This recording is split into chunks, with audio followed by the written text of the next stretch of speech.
So welcome back to my channel, guys, and today we're going to discuss the questions I was asked at the Canadian port of entry. But before I start anything, I want to let you know why you should watch me. Now, I happen to experience some things. Of course, before I came to Canada, I was making a whole lot of researches to know what's up, what I will meet at the port of entry and all that. And I experienced just a little thing at the port of entry that you might actually want to stick to this video to watch, because trust me, it's very, very important, and you might actually follow the way your own situation might just be like mine. And I also want to put a disclaimer on this video. I am not a CBSA, I'm not a Canadian Border Service Agency, and my experience might be totally different from yours, but trust me, they might just be related, and you might just really need this video, so you want to stick to the end of this video. So let us start now. I want to congratulate you if you made it up by getting a Canadian visa, or you're on the step 2. This video is just for you, and trust me, you're going to learn a lot from this video. Coming to Canada is a very good experience, and you would actually not want to miss that experience by a little mistake, because at the port of entry they used to deport people at the port of entry. Like, it might not even be because of any reason that maybe they answered wrongly and all that, but trust me, there are many cases where they deport. Just search it, you'll see people that they've actually deported and they made video about it. So let's go straight into the questions I was asked, because I want to make this video short. I wouldn't want to extend this video. I just want to go straight to the point. So usually, of course, we know that when you come into Canada, you'll be asked some questions to get your study permit, depending if you're coming as a student, as an international student. Of course, you need to get your study permit at the port of entry, at the airport, before entering Canada, right? That study permit you're getting is very important. There's nothing I've done in this country that haven't required me using my study permit. The day I went to open my bank, I left my study permit. I just came with my passport. They told me to go back and get my study permit. It is very important. So make sure that you don't miss any step from now on. Like, now that you've gotten your visa, you don't want to miss anything. So in my own case, I landed in Toronto, but my school is actually in Alberta, right? But I landed in Toronto. So I want you to pay attention to this place now. I landed in Toronto airport because I needed to see somebody, right? And I had to stay for 3 weeks there before going to Alberta, which is my main school.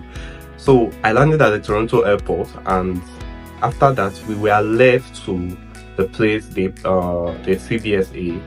CBSA, the Canadian Border Services Agency, which are the people that are going to interview you. They're going to ask you questions, before you pass the port of entry.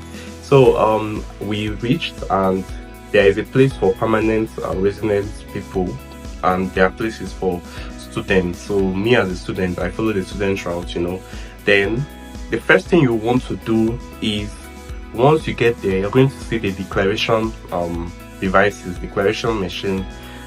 So what this declaration is all about, you're going to declare the things you came into Canada with. So you're going to declare if you came to Canada with meat, if you came to Canada with dry stuff, if you came to Canada with fish, or anything at all, you need to declare it so that they will know. Some things are banned, so you wouldn't want to make a mistake when you're declaring anything, because sometimes before you even leave the airport, there are this last set of officers that might just ask you a little question. Sometimes they don't ask, but just look at you from your facial expression. So if they ask you something, maybe what are the things you declared, and the not search your bag, is not it, that's another issue. You want to go and cobalize yourself, you want to go and mess yourself up in their presence. So after declaring, you will now go straight to the officers that are going to interview you. So me, I didn't come with meat. I came with just few dry stuffs, and it wasn't even asked. So you carry your passport, you put it the place that have a tag, you put it on the machine, and the machine is going to ask you questions to declare the things you came into Canada with. And after that, it's now going to print out the slip the declaration slip, because when you get to your officer, your assigned officer, you will need to submit first of all your declaration slip. All right, so after that, I got my, see, another way to do this is by filling the arrive can questions. I'm going to attach it somewhere in this video. So you download it before coming, within 3 days of your coming to Canada. See, because why I'm saying this is when you get to the port of entry, sometimes you will see a long queue. Imagine everybody from the plane are just students, or I mean half of you will stand. My case wasn't that way. I've watched a lot of videos and they were like, they stood for a long period of time. Like you stand for like 1 hour, 2 hours just to get your study permit. But mine was, I just went straight up, like it was free, though there are just free people, you know. If you wouldn't want to waste a whole lot of time trying to declare yourself, you can download the Arrive Can app. When you download the Arrive Can app, they are going to ask you your declaration questions. Now, once you declare yourself, of course, you put your details and all that. Automatically, when you get to the airport, to that place, once you just scan your passport, it's just print out the slip for you. It won't ask you any other questions to declare yourself and all that. So I actually downloaded the Arrive Can because I had of it like a few days even before my travel, and I started filling it when I was in Abuja, just, you know, for a while. But I don't know what happened. I couldn't, you know, fill it up. I was just tired and I left it. I was like, I will wait. I don't mind waiting. And luckily for me, there were less people. So I mean, it was worth it, right? So if you don't want to wait that much, you don't have strength to wait, because I mean, you're going on a 16 hours journey and you might just be so tired. So if you don't want to wait that long, download the Arrive Can app and fill it up. You get, so that's when you just get there, scan your passport, it prints out the slip for you. So in my case, I declared and I printed out my slip. So I went straight into my assigned officer, because there are many, you know, there are encounters, so there are many of them. So though for the international students, it was kind of long, you know, so we had to like follow a corner and, you know, all that. Before I came, there were 2 men, they were already interviewing. So one thing you don't want to do is to go there scared. Oh my god, there was this man they were interviewing and he was fidgeting. I was even pitying for him within, like I was like, oh my god, sir, if you know, well, maybe he's a Nigerian in me, but maybe he's also a white man, so maybe, you know, they're used to traveling. But if you know whatever he did to get this visa, you won't want to, you know, lose it by just doing this. So one thing you want to do is, you know, to be bold. So before we went there, it was the lady actually that, you know, interviewed me, but a man was there first. And I was listening to the questions they were asking the man. They will ask you some questions, right? Which I'm going to go straight up into. So I was listening to it. So make sure, what you want to first of all make sure is that all your important documents are on your carry-on luggage. You don't want them to be on your main luggage, because sometimes people don't need to get their main luggage on the same day. Many people, they used to reroute it, and at the end they will still return it for you. So imagine that happens, and I mean, how will you be able to get your important documents? All those documents needed for you as an international student to get your study permit, put them. If you see my file, oh my god, I wish my file was just very close. My file was full, like I added photocopies, and make sure, see, you don't need to do that, but make sure at least all your documents, you have 1 copy of it, right? So that's what I did, and I made sure that as I was listening to them, I interview the guy, I was bringing out all my documents one by one. The thing is, these people are very easygoing, they're so sweet, trust me. That's where they will get you. Like they are so cool, very cool. They are not harsh at all. Like, I mean, they will be smiling and laughing. They'll be smiling and laughing, but you don't know what they are writing. Because, okay, first of all, before you even get there, the first set of people you will meet, they will ask you some questions like why you are coming to Canada, what's the name of your school. Then they'll be writing something. I don't know what they are writing, but it's a kind of sign. You might not just seeing bad.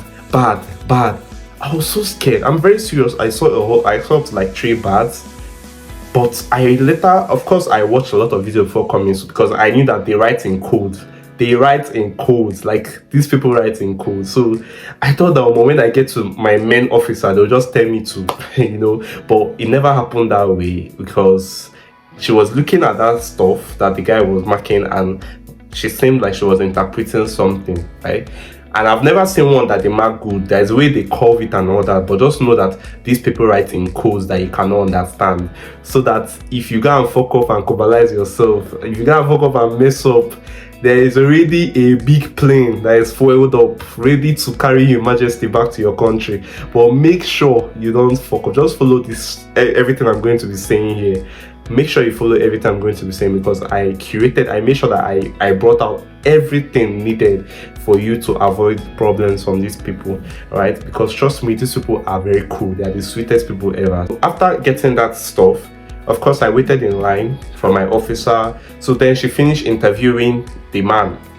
Then she then said next. See, it's not easy. I know normally most of us will be like, that I can do it, just be bold. And even the boldness is not easy. I know I said telling you guys to be bold. The boldness is not easy. Like, I've even listened to people that if you see these people, they will even say, they will tell you that look at them, they were even scared. Like, these people are normally sweet, but still they have that. I mean, you understand when you're getting to that final stage, you're like, God, please, I don't know, it just brings out this kind of scared, like, it's scary sometimes. So I was bold. I would say I was bold, and I approached her. It was an Asian lady. I'm sure she's Chinese. So it was an Asian lady, and so she asked me, welcome, how are you doing? I'm saying I'm doing fine. Are you? I mean, just cool. Just communicate with them and all that, because that's what's required. That is where they start assessing you from, right? So she then said, okay, can I see your declaration slip? I gave her my declaration slip. Can I see, one other slip, which is that slip that they cancelled and all that. They did all those code stuff. So she read it and said, okay, that welcome to Canada. Then she started with the questions. And the first question she asked me is, what am I here for, right? Now, before I say anything I want to say now, just know that when you get to this port of entry, all your details are already showing up on their system. You usually see them in that big system. It's showing up on their system already. You wouldn't want to go and see before. Okay, in my own case, the point is I use my SOP and all that, right? If you're following scholarship routes, you still need to know all the details. Get all your details. If you're using full scholarship route, get every document from the school that gave you scholarship. Get everything. So in my own case, I came with all my documents, and she first started off with, what am I here for? You get? So why did I come to Canada? Like, what was my purpose of coming to Canada? And I told her I came for study, right? I came for study. So like I was saying, what you want to make sure to do is to read your SOP. I know that sometimes some of us use agents and all that, and sometimes we don't read those documents.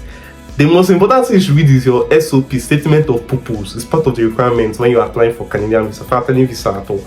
Why are you coming to the country? They just want to know why you're coming. Read it very well, because there are some little things inside there that if you do not God. So make sure you read that stuff very well. So they asked me, she asked me that what am I here for? I told her I'm coming here as a student. I'm coming to study, right? So you want to answer clear. Just go straight to the point. Don't explain. Don't go and explain. Don't explain at all. Go straight to the question. What are you here for? I am here for study. Bam, that's it. You don't need to stress yourself about trying to explain yourself and all that, because from that stuff you're trying to explain yourself from, they are getting little details that you wouldn't even want to I mean, you will want to fly back to your country for. So make sure that you're going straight to the point if they're asking you in a bold manner, right? So she asked me, what am I here for? I'm a student. I'm coming to study. So you're in your own case, you might be coming to visit, you might be coming to as for work permits, you might be coming to work and all that. So go straight to the point. Then the next thing she asked me is, what is the name of my school, right? What is the name of my school? Now this is where I will tell you my experience, the way it happened. This is where I started glitching. Now, of course, my school being in Alberta, right, is in Alberta, and I made a mistake and said Albertan. Like Albertan, and they are very, they listen very well. They will hear, like they'll be looking at their system, checking what you're saying and be, comparing it, you think they're not listening. They are listening to you. So I thought she would not hear that. I mean, Alberta, so easily, but of course it's very clear. It's a clear difference. She said, huh? Like she said, huh? Like say it again. Then I said it again. She then said, okay. Then she then asked me, where's my proof of funds, right? My proof of funds for the visa. Make sure you print your proof of funds. It's a very, very important document. If you are coming as an international student, maybe your parents are paying for you and all that, make sure you're coming with your proof of fund. If you're coming as a permanent resident and you're going to, take care of yourself and all that, sometimes they will ask you for your bank details. They will want to see your statement of account from your bank app rather. Sometimes they do confirm it. I've seen videos they say that, oh, they come see, and all this, why I say they're easygoing is they'll just ask you surface question, but once they notice any glitch or you're trying to, they'll start going in depth. All those little tricky questions.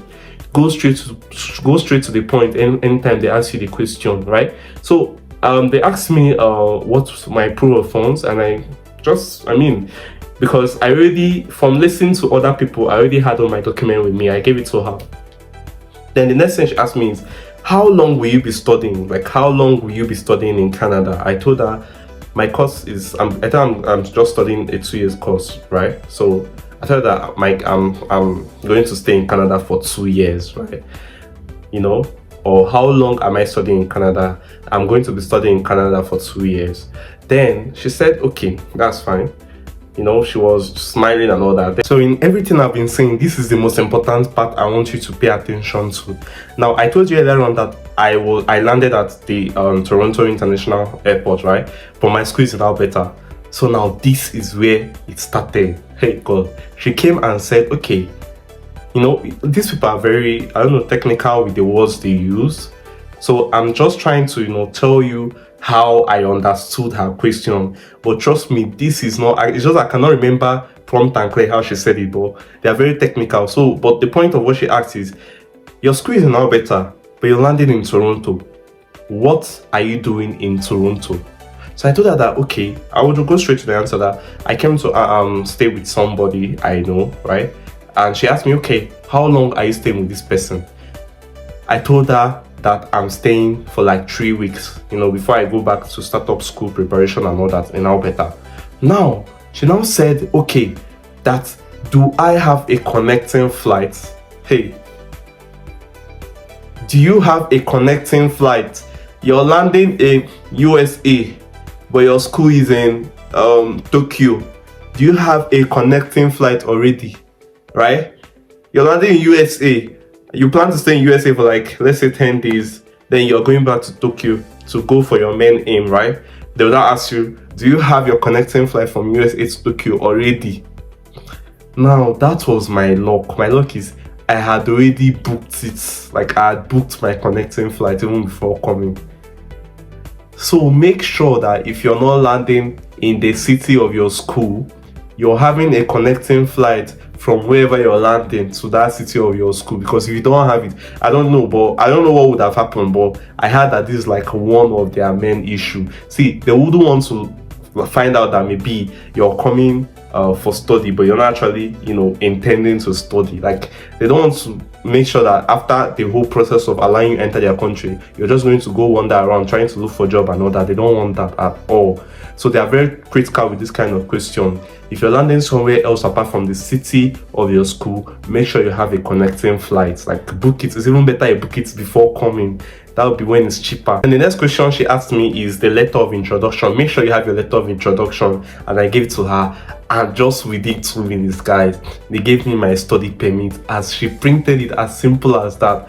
Now, another thing you want to do that is also very important is when they give you your study permit, go through it. I'll attach how a Canadian study permit looks so that you go through it. It usually contains this part down that allows you to work as a student. Some people, they'll print their own, they will not see that thing. And once you don't have it, you'll know what even student job, nothing. They will not even give, because anything you're doing in Canada is your study permit as an international student, as long as you're not a permanent resident yet, right? So you want to make sure that you verify, and I'm going to attach a picture of it so that you see how it looks somewhere on this screen. So that was my own experience. That was how my own went, and they gave me my study permit. But before I end this video, I want to tell you of other extra things that you should come along, just as a reminder to you. Now, other things they could ask you, they ask other people. I wrote down this list of things. I've already mentioned the one they asked me of, so I'll ask you, I won't tell you of other ones that are very important. So the first is your statement of purpose. Make sure you print it out. Your statement of purpose is why you're coming to Canada, the statement you made on your visa. Make sure you read it very well. The slightest information you don't give is going to, it's going to be a very big trouble to you. If they tell you, how long are you staying in Canada? And you're staying in Canada, your course is, let's say, a 2 years course, and you're telling them 2 years and 1 month, that is an issue. So make sure you come with your statement of purpose. And that question they could ask you is, after studying, what's next? After your study in Canada, what's next? What's your plan? You get? See, don't go and say you're going to work. I'm sure you've had this a lot of time. I'll just go straight to point. Don't use mistake and say you will find work and all that. Of course, we know that that's a plan. So when they ask you what's next, tell them what's next actually. What they want to know is that you're going to go back to your country after your study. Of course, that's not the case. You're going to extend your visa and all that, and try to get your permanent residence, of course. But see, tell them that you're going to do NY. If you're coming from Nigeria, please, you're going to do NYSC. They want to know that when you're just coming to study, and when you're coming after studying, you're going back to your country. And that question they could ask you is, why do you choose Canada?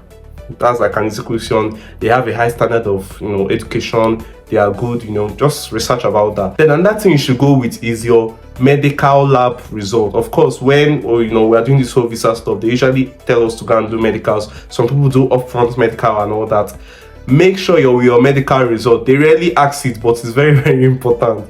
Make sure you have your medical result. That will just seem as an extra proof to show that it's you. And they usually ask all these ones when maybe you're fidgeting, or maybe you don't know what you're answering. They will now want to prove that it's actually you that applied for this visa. Even though maybe it's an agent that did it for you, make sure you learn everything. Make sure you're with all your documents, like I said earlier. Then another documents that you need to come with is your tuition. If you've made any they'll ask you, have you made any prior tuition or so? Now, if you've made any tuition whatsoever, even though it's $500, even though it's $100 to your school, tell them that, okay, then print that receipt of your tuition. If you've paid everything, bring it. If you've paid partial, because that is, some schools accept instrumental paying and all that before their deadline, of course. So if you have it, bring anything you've done. If not, if you're coming through scholarship, bring the documents from your school that is that is supporting your scholarship and all that. Bring all the important documents about your school, because they want to be sure that you're coming there to study. So make sure that you're with all your documents. So basically, these are the things I was asked, and I've given extra things that you need to know why you are coming into the port of entry in Canada. Once you pass that port of entry, your study permit, you're done. That's it. That is it. Congratulations. That is even where the main congratulations start with. But of course, getting your visa is a big hassle and all that. So congrats to start with that. But please prepare yourself very well.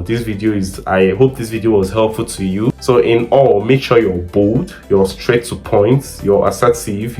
Once they just ask you a question, tell them. Don't fidget. Just hold yourself and answer your question and get your study permit and get off, and we've started live. So that's it. So I hope this video was clear enough. If you like this video, if it was helpful to you, please support me by hitting the subscribe button, turn on your notifications so that you get notified anytime I post a video. I usually make aviation content. That's my niche. I just started doing this based on popular requests and all that. So ask anything you want to ask on the comment section. Anything at all you want to know, I'm going to reply you as soon as possible. Please help me share, and don't finally forget to give this video a thumbs up if you liked it. If you made it far up to this extent, I'm sure that you're very, very ready. So thank you very much.